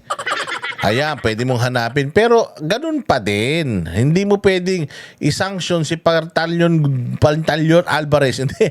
Si Pagtanggol Valiente, hindi mo siya pwedeng isanction. Kasi nilabas lang naman niya yung may karapatan naman si Maurilio na maglabas ng kanyang saloobin at ginamit yung channel na yon para mailabas yung kanyang katotohanan. Bakit mo papatayin yung dyaryo? Halimbawa, itong balita lumabas sa dyaryo, bakit mo susunugin yung dyaryo? Sunugin mo yung impormasyon. O sagutin mo yung impormasyon para masunog. Hindi mo ire-reprimand yung pinaglimbagan nung balita dahil unang-una sa lahat, confession po ito. This is a confession. Hindi naman po ito balita. Confession po ito ng isang tao na natatakot sa sarili niyang buhay. Kawawa naman talaga to. Ordinaryong tao. Wala na ngang KOJC na pamilyang mababalikan. Tapos putya yan, kinalaban niya pa yung gobyerno, kinalaban niya pa yung Senado, hindi ba? Hindi naman to pulis, wala naman tong armas. O so sinong nagdedelikado ang buhay ngayon? Si Risa Ontiveros na napakaraming bodyguard, na napakaraming mga abogado na nagamit pa ang PNP at ang NBI sa kanyang pagsasampa ng kaso? O itong bata na to na nag-iisa lang na lumalaban at nilalabanan itong si Ontiveros? Oh, di ba? Ito naman si ma'am. Isa lang yung kalaban mo, yung dami-dami mong inactivate. Kung talagang sa tingin mo wala yung kwenta at sa tingin mo kasinungalingan niya, hindi ko papansin. Tignan mo si BBM. Di ba? Yung bangag ka, nag-drug test ka na, tignan mo, hindi pinapansin ni BBM. Di ba? Dinidemanda ba ni BBM yung mga nagtatanong sa kanya kung addict siya? Hindi naman, di ba? Kasi nga, alam ni BBM, hindi siya addict. Bakit ka magagalit, maiinis kung alam mo naman na hindi totoo yung sinasabi tungkol sa'yo? Hindi ba? Oh, ganun lang dapat yun. Si Bongbong nga, hindi sensitive. Ikaw, sensitive ka. Kung baka yung huling information, Hindi ka pa presidente, tatakbo ka sa 2028, hindi ka pa presidente, ano ka na, ginagamit mo na yung kapangyarihan mo. Paano na kung presidente ka? Baka lahat ng mga Duterte supporter, pakulong mo na. update about po dun sa whereabouts ni Michael Maurilio?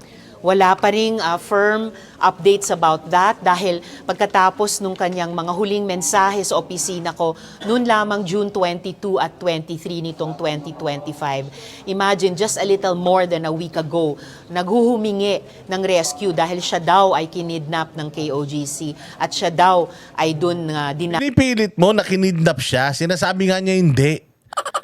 Sinabi mo kinidnap, sabi nga niya hindi nga ako kinidnap. Ano ba pinagsasasabi mo? Ba't mo ba kasi sinasabi na kinidnap ako, hindi nga ako kinidnap? Mas marunong ka pa. Nadakip sa Glory Mountain. Hanggang ngayon at nung finoward namin agad sa PNP yung mga messages na iyon at agad din nilang kinikilusan. Kaya lang, habang kinikilusan na yung kanyang mga mensahe noon, ay lumabas na itong video. Take note din pala, no, yung nirereklamo kong, pinaiimbestigang fake news channel, nagngangalang Pagtanggol Valiente. Bagong-bago po yan. Binuo lamang nung June 24, the day after nung mga huling mensahe ni Michael Maurilio. O, ano ibig sabihin nun? Tinan mo ha. Kinidnap siya, kamo. So kapag kinidnap ka against your will, diba? Kung kinidnap ka against your will, humihingi pa siya ng tulong sa'yo, bakit siya may dalawang video? Unang video, sinasabi niya na yung kasinungalingan niya, kasinungalingan to yung sinasabi niyang binayaran siya ni Risa Ontiveros Yung unang kasinungalingan niya, tapos pagkatapos nitong interview mo nung nakaraan, sumagot na naman siya. So paano siyang kinidnap kung idinidiin ka talaga niya? Paano siyang magme-message sa'yo na kinidnap siya kung talagang sukan-sukan na daw siya sa'yo? Paano siya hihingi ng tulong sa'yo kung sinasabi niya naman ngayon walang kaabog-abog, hindi nakatago yung mukha, hindi naka-blur? Nasukan-sukan na siya sa'yo. So, kanino kami maniniwala? Sa text mo, sa'yo, hindi nga natin alam. Baka mamaya, hindi niya text yan eh. Oo, kasi sinabi rin naman ng bata, hindi ko text yan. Wala akong text na ganyan. Tigilan mo na ako, wag mo na akong gamitin. Di ba sinasabi ng bata? Oh. Kanino kami maniniwala? Ako, hindi ako maniniwala sa bata na yun. Mas maniniwala ako sa'yo. Kasi senador ka eh, tsaka mabait ka eh. Ayan oh, para kang nang pupunta sa langit. So, hiniling ko sa NBI ngayon alamin sino ba yung pagtanggol valiente na yan, sinong mga tao, sinong grupo, at dahil baka o malamang konektado yan dun sa cry for help nung earlier last month ni Michael Maurilio. Nanalangin pa rin ako para sa kanyang kaligtasan. Sana matukoy kaagad ng PNP Davao kung nasan siya. At Ba't mo siya pinapahanap? May kaso ba siya? Ha? Risa Ontiveros, tinan mo ha. Naniniwala ka na kinidnap siya sa text. Ito na nga, sinasabi niya sa bibig niyang galing, hindi ako kinidnap. Ba't pinapahanap mo pa rin siya sa pulis? Wala naman siya kaso. Di ba ngayon mo pa lang naman siya sinampahan ng kaso? Hindi, wala pa naman sa korte yan. Di ba, bakit mo pa siya pinapahanap sa pulis hanggang ngayon? Sinabi na nga niya, hindi ako kinidnap. Okay lang ako. Ba't mo pa rin siya pinapahanap? Baka naman kaya nataranta tong batang ito kasi nga pinapahanap mo na siya. Dahil siguro natunugan mo na tinabla ka na niya. Nag-speculate ako kasi ganito nga pinapahanap mo siya sa pulis. Kasi kinidnap siya. Hindi nga siya kinidnap. May video nga, hindi siya kinidnap. Sabi niya, hindi siya kinidnap. Ba't hanggang ngayon pinapahanap mo pa rin siya sa pulis? Dapat ba nasa kamay siya ng mga pulis? Bakit siya nasa kamay ng mga pulis dapat? Hindi naman siya kriminal. Wala naman siyang kaso sa korte.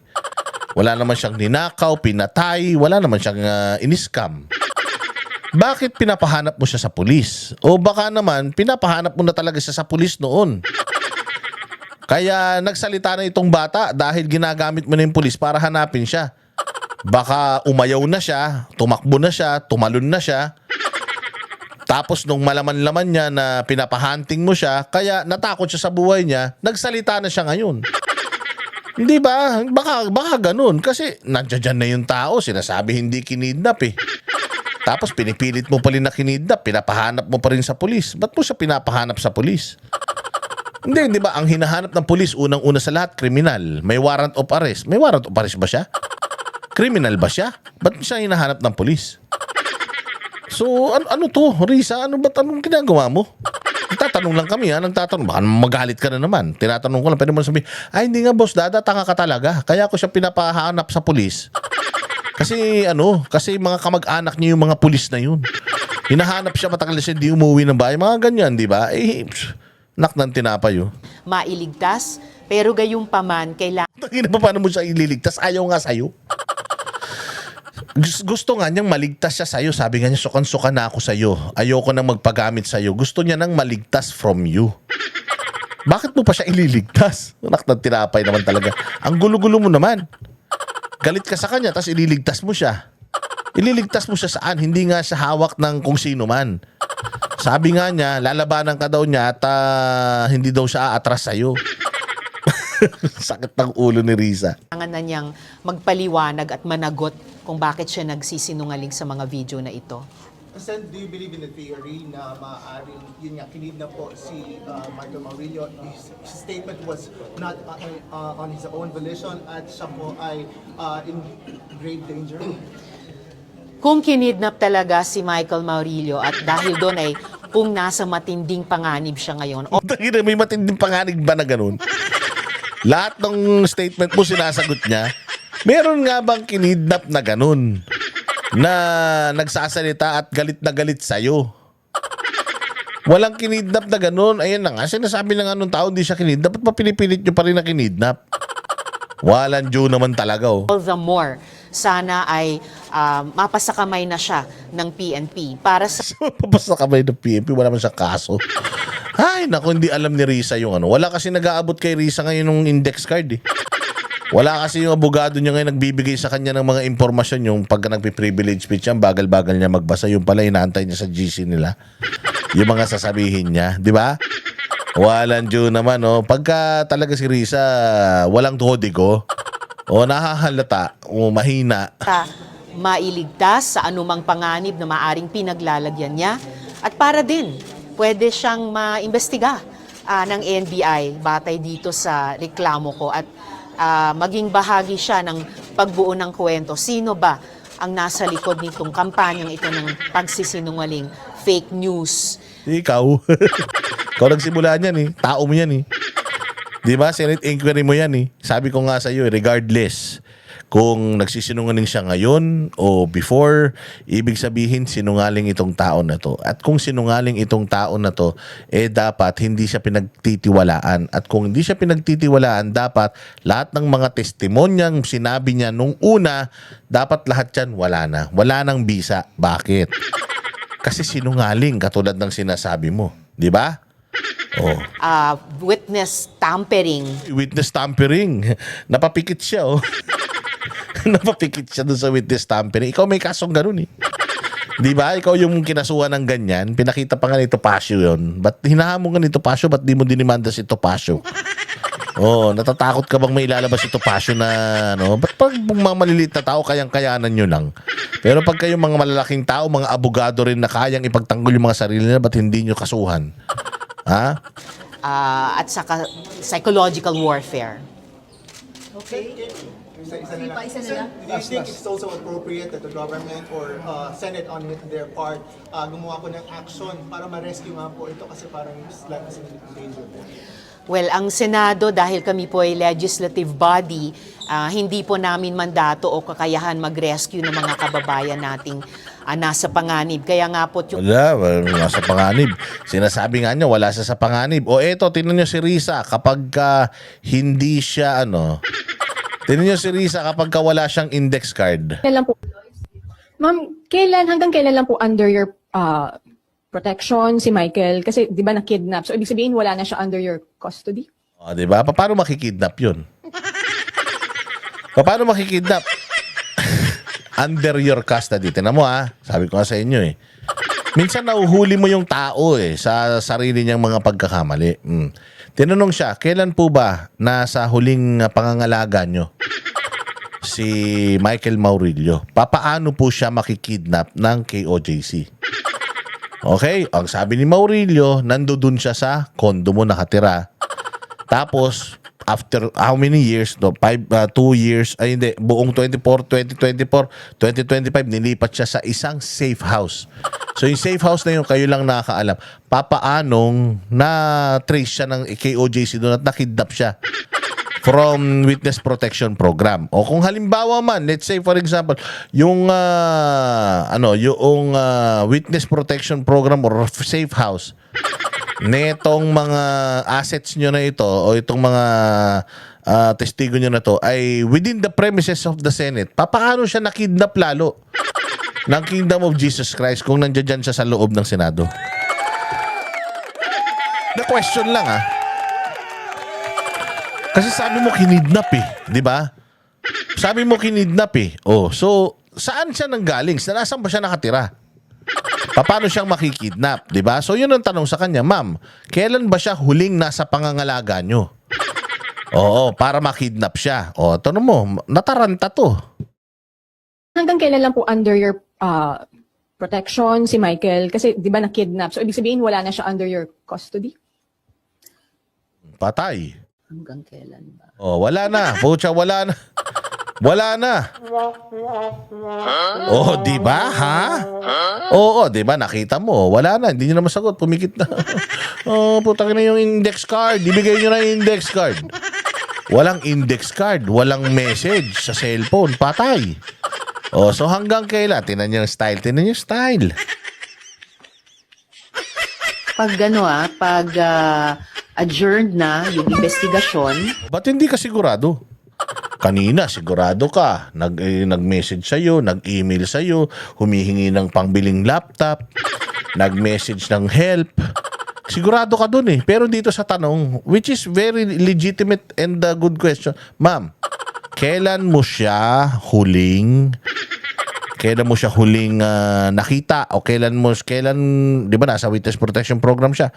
So, kailan siya nawala sa witness protection program? Tinan nyo. Natatapos na rin yung importanteng trabaho ng Senate OSAA na sinesecure sila dito sa premises ng Senate. Sinesecure sila sa premises ng Senate. Paano siya makikidnap? Nandyan siya sa premises ng Senate. Paano yun? Paano nangyari yung magic? Galing sa langit, bumaba yung mga taga-KOJC, dinampot siya, linilipad siya. Anak ng tinapay naman. Hindi ba mga nakakapasok dyan sa Senado, yung mga yung mga importante, may mga ID lang. So, nandoon siya sa premises ng Senate. Nakidnap siya.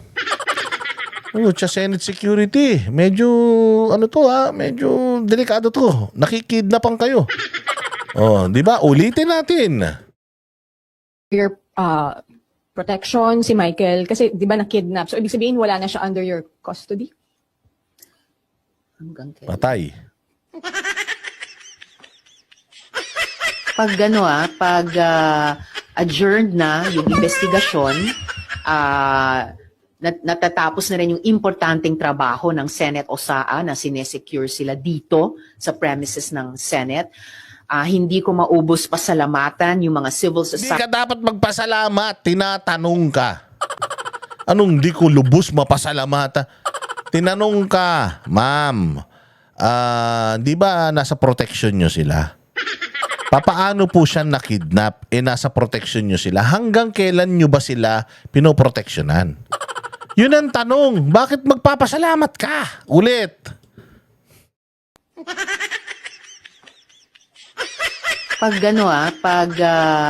adjourned na yung investigasyon, natatapos na rin yung importanteng trabaho ng Senate OSAA na sinesecure sila dito sa premises ng Senate. Hindi ko maubos pasalamatan yung mga civil society at church partners. Ginawa niya ng palabok. Ginawa niya ng palabok. Putangina, igisa mo na. Oo, putya yan. Biglang nagpasalamat. Ba't ka magpapasalamat? Tinatanong ka nga kung paano nakidnap to, tas nagpapasalamat ka. Sinasabi mo. Na sa mahabang panahon na iyon ng investigasyon ay tumulong nga sa simpleng sistema namin ng witness protection, pati sa usapin ng pagsiguro hanggat sa kaya na sila ay ligtas sa mga harassment na iyan, sa mga banta na iyan, at sa mga alok na iyan mula sa Okay. KOJC. Pero nung June 2022 at 2023, malinaw sa mga mensahe. Hindi nga yun ang tinatanong Ang tinatanong sa'yo, papaano nakidnap kung nasa witness protection program yan? Di ba, ang sagot mo, nagpapasalamat ka, tapos biglang nagpapasalamat kami sa aming munting mga pagtatago sa kanila, ganito para hindi sila mabayaran. Pero noong ganitong araw, nag-message siya na siya daw ay kinidnap. Kaya nga, tinatanong, kung yang bang mga araw na yan, nasan siya? Ano ba yan? Uwian ba siya? Pag tinago mo ba siya, nakatago siya sa isang lugar, wala silang labasan doon. Paano ba yung sistema? Ipaliwanag mo yung sistema. Putsang ina, ginawa mong tanga yung mga yan ang sinasabi ko, pag nagsisinungaling, mahuhuli at mahuhuli kasi nagsisinungaling. Tapos kapag sinabi mo, nagsisinungaling ako, ididimanda kita. Ididimanda, tinatanong ka lang. Ni Michael na paghingi ng rescue na kidnap na siya, and he was already being held dun sa Kaya nga, the question is, paano siya nakidnap if nasa witness protection program siya? So saan siya kinidnap? Sa loob ng Senado o sa kondo mo? O sa safe house nyo? O hindi ba? Kasi hindi mo siya dapat kinokondo, ma'am. Bakit mo ikokondo? Ibig sabihin, ini-impluwensyahan mo yan. Kasi kapag umaming ka na ikinondo mo talaga siya sa kondo mo mismo, ibig sabihin, witness tampering na kagad dyan, ma'am. Di ba? Witness tampering na kagad dyan. Kapag kayan, ipinakakain mo pa, ibig sabihin, gumagastos ka ng pera mo para sa iyong testigo? Eh, mali yun, ma'am. Hindi po dapat yung ganun. Dapat, ayun nga, merong grupo, alam mo, DOJ o kaya PNP. Kailangan ng batang ito ng proteksyon. So, itago nyo siya. Di ba dapat ganun? Hindi ikaw ang magtatago sa kanya. Kaya ang tanong, ma'am, saan ba to? Nasa kondo mo, bahay? Hindi, nandito sila sa Senado, pinangangalagaan sila dito. Okay. So, paano siya nakidnap kung nandito siya? Eh, ayun na nga, nag-text nga siya, kinidnap siya. Eh, hindi mo sinagot yung tanong. Huling-huli ka nandito, nagsisinungaling ka. Glory Mountain. So, ang theory namin sa ngayon is that up till the last moment, he was with yung mga church leaders na kasama sa mga partners namin na So, yun. Kasama daw niya yung mga church leaders, partners nila, tapos nakidnap siya.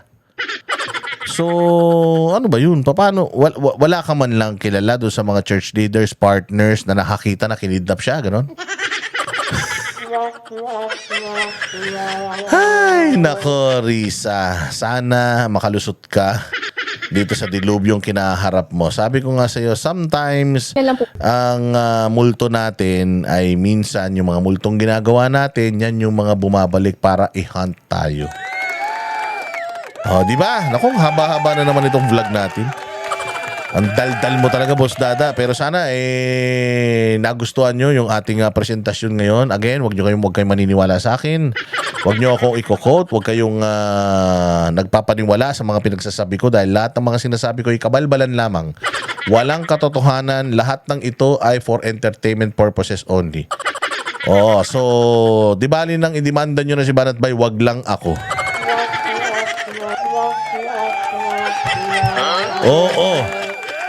Oo, sinasabi ko naman, umpisa pa lang, sinasabi ko na walang silbi tong channel na to kayo nood na nood.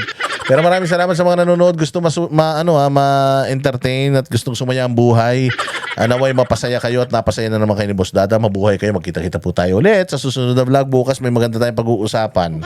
Masyado na mahaba to, baka abutin tayo ng 3 araw sa sobrang daldal natin. Mabuhay kayo at sana ay maging masaya kayo sa araw-araw. Good night, good day, good afternoon. Kami ang boses ng masa, hindi natatakot. Katotohanan lang, di kami nalulunod. Walang bahid ng sismis, lahat ay totoo. Kahit sino ka pa, pag mali ka, babanatan ka. Walang pinipiling kulay, wala kaming kinikilingan. Basta para sa bayan, kami lalaban. Pag tama palakpakan, pag mali banatan. Di matitinag, di matatakot, para sa bayan tuloy ang sigaw. Sa harap ng kamera, walang halong takot. Mga baluktot, lahat kayo'y tutumba. Ang hustisya at totoo, yun lang ang mahalaga. Kahit sinong harang, di kami matitinag. Walang pinipiling kulay, wala kaming kinikilingan. Basta para sa bayan, kami lalaban. Pag tama palakpakan,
walang